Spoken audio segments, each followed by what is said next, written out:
hear Mozart and Beethoven. So it'll be a different sound, and hopefully it'll be very immediate. Haydn was the rage of the day. He managed to joke in music. He didn't seem to take it that seriously like Beethoven did to the pieces. He's just a wonderful, really human composer. He's us. Haydn. Mozart and Beethoven are more gods.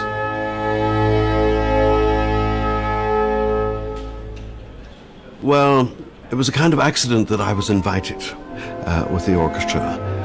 But I'd always had it in my head that I would love to work with period instruments seriously. I'd done a bit of it in the past, maybe 15, 20 years ago, and it was just right for me to work with this particular orchestra of real experts. And they come from all over the world to work in certain periods of the year together. They're a wonderful group of human beings, as well as being absolutely top experts in their with their instruments, with their playing. So for me, it's a tremendous luxury.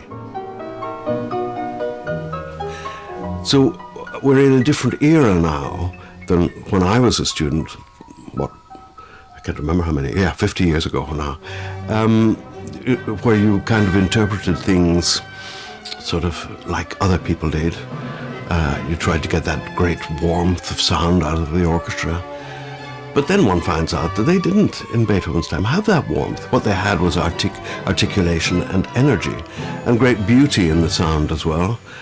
It's fascinating. And we've only discovered that in the last 30 or 40 years by the players who have taken the very brave step of playing original instruments, which are more difficult to play than modern instruments, and that's what the orchestra of the 18th century is trying to rediscover.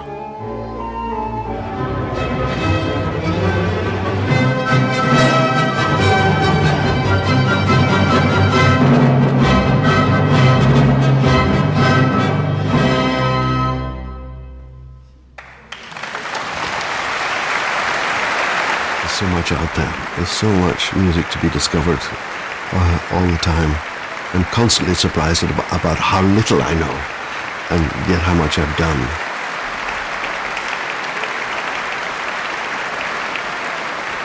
Very fascinating to look at these great pieces of music in a different way, in a way that perhaps is closer to what the composers meant.